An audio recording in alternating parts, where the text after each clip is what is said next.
Toyota 3 litre versus 3 litre premium, which one is really worth it? Today I'm going to put them side by side, breaking down the difference in spec so that you'll know exactly which Supra is the smarter buy. By the end of this video, you'll know exactly whether the premium is worth stretching your budget or the standard 3 litre gives you more value. As always, you can check out my free website below called checkyourspec.com, where you can check the value of your own specification on whatever vehicle you desire, whether that's a Porsche or a Ford Explorer, whatever it happens to be. So please check that out if you have time. Check Your Spec is a free platform that lets you choose from thousands of options, trims and features, even down to the paint and option codes, and tells you exactly what your car is worth. See how each option affects the current value of your car now and in the future at checkyourspec.com. Okay, let's get into it. So, straight away, we can see the two differences between the vehicle at the top. We've got a silver and a red one, 3 litre versus 3 litre premium. Both rear-wheel drive, 3 litre inline 6-cylinder turbo engines from BMW with the B58 engine. On the right-hand side there, you can see how I'm going to value the vehicle. So it's going to be based on a 3-year, 60,000 mile finance profile. So it's a typical finance agreement. 60,000 miles is probably a little bit too high mileage for a Supra, being that it is a sports car. But nonetheless, I valued it that way to be consistent with my other videos. I'm not going to value any options whatsoever. This is just the difference in the spec between the 3 litre and the 3 litre premium. And the first question you're going to have to ask yourself is, should I spend $3,150 more to get the premium? So you got a base price of $56,250, or you spend your $3,150 to jump up to $59,400. And you've got to ask yourself that question. Now we're going to run down. First piece of specification that is different between these two vehicles is the full color head-up display in brackets HUD. I valued this in 3 years at $300. It's a nice convenience option to have. It's a BMW system, I believe. I've used it. It's very clear. Shows you lots of really good information. Changes if you change the different driving modes, etc. And it will stand the test of time generally going into the future, and it is a desirable option. So I've added a pretty significant value uplift of $300 for that in 3 years' time.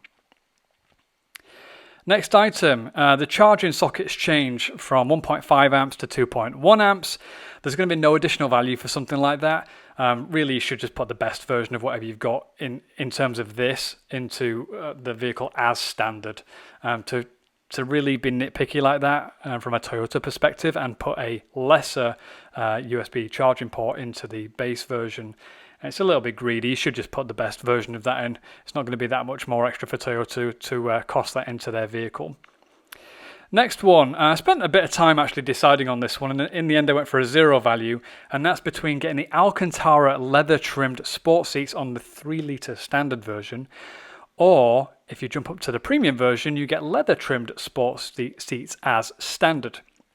Now, there is an argument here that Alcantara is the more desirable material, and I personally believe that. However, there are people in the market that prefer full leather trimmed seats. So normally I would do a difference in value for this for another type of vehicle. However, I think it's really going to depend on your personal preference on whether you prefer Alcantara or leather trim sport seats, and it might actually sway your decision on the vehicle purchase itself. Seats are a big part of why you're buying vehicles. If they're not comfortable, then you swap them out. Even if it's going to be a Ferrari or whatever it happens to be, people will put comfort seats in there, but if you want it more track focused, they're going to put sport seats in there. This is a sports car. I would generally say you'd want Alcantara in there. It does make it look a bit more premium. Rather than just all leather seats. However, if you do have a new Toyota Supra and you have sat in both types of seats, which one did you prefer and did it sway your decision? I'd love to hear something like that in the comments, so please let me know. Let's come down to our next item, which is the standard pedals on the 3 litre versus the sport pedals in brackets 2. Thank you to Toyota for clarifying that you do get 2 sports pedals. In the premium version, again, I put a zero value for this. This is a sports car, so this should have sports pedals as standard, in my opinion. For Toyota to put standard pedals, whatever standard means in this type of vehicle, into the base version, I think is a little bit greedy again. So Toyota, if you're watching this video, which is highly unlikely, you should be putting in sports pedals, and that is something I would advise to them. With my previous role, I would say just put sports pedals into the base version to make it's a premium vehicle. Put the premium pedals in there. That's what people are touching and feeling with their feet all day long.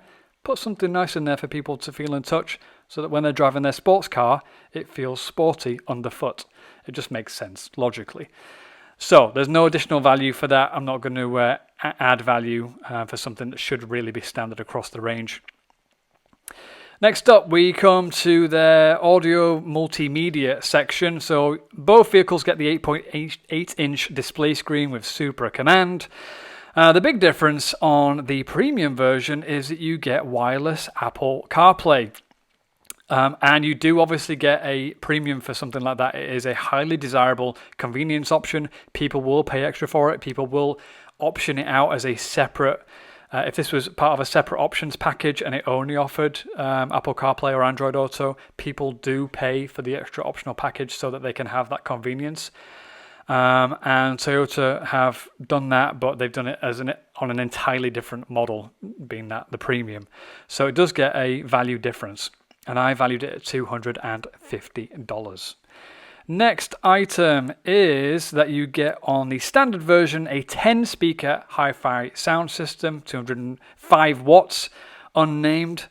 And on the premium one, you get a 12-speaker JBL Premium Audio Hi-Fi Surround Sound System, 500 watts.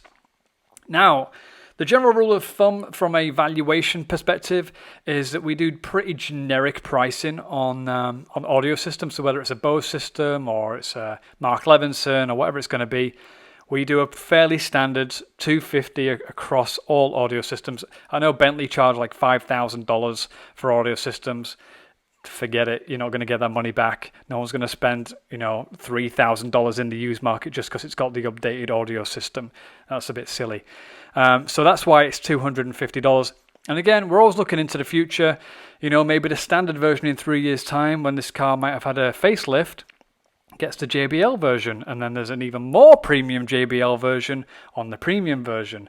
Maybe the contract ends with JBL for Toyota, and it becomes a different audio system, therefore potentially devaluing the older model because it has the JBL system rather than the brand new Bose system that they've just signed a contract with.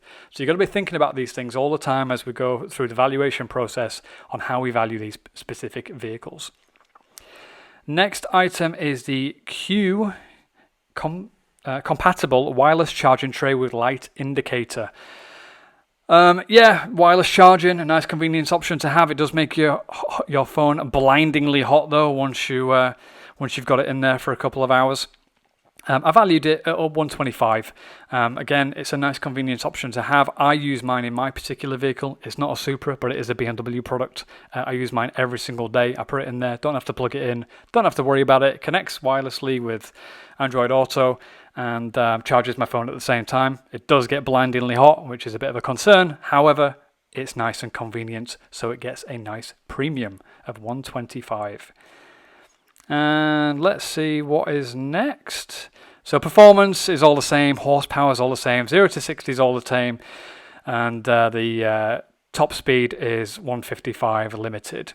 Suspension, all the same. Now brakes, this is basically going to effectively make or break, I think, whether you're going to get the premium or not. All the other features are really nice to have. However, if you're going to track your car, don't even get the standard version, just get the premium version because you get Brembo Brakes as standard. I've put a monetary value on this of $1,000, which is reasonably conservative because it comes from factory, from Toyota like that. You can buy aftermarket brakes and calipers, but because this comes from factory with a factory warranty, it's worth all the money, basically. You can spend more than $1,000 on your brakes, you can spend less than $1,000 on your brakes. But in general, I think for Brembo 4-pot brakes on a Supra, I think it's worth around $1,000. You might think it's worth a bit more. It might be worth a bit less, but I put a conservative number in there of $1,000. And again, I'll just reiterate, if you're going to track your car, just get the premium version. If you wanted the nice brakes just on the standard version, just because they say Brembo on the side, I don't really see the point. But it's up to you at the end of the day. But again, you're going to track it, no questions asked, get the premium version straight away. That's it, we're done. Nice and easy, this one. Thank you, Toyota. It's not really complex like Land Rover products. Okay, so you're going to spend $3,150, potentially spend $3,150 going from the 3 litre to the premium. That spec that we've just listed, or that I've just listed, in 3 years' time, I think it's worth $1,925. Let's just say it's $2,000, which means over 3 years, you're going to lose $1,225. Now, I think that's really good. From a residual value perspective, there are a few things that I would change. There are a few things I would discuss with Toyota: the sports pedals, the USB charging rate, and the amperage. I'd talk with them about to put those into the standard models. But on the whole, they've done a pretty good job. They've put some spec in there that's going to make you think about whether you should get the premium or not. And in my opinion, don't get the standard version. Spend a little bit extra, because I think it will pay off longer term just to get the premium version. That's my opinion. That's my advice. Hope the video helped you. Please like and subscribe for more. I do this every single week on different brands. Suggest a vehicle in the comments and I will value it for you, or a comparison between two vehicles and I will value it for you. Much appreciated. See you guys in the next one. Cheers.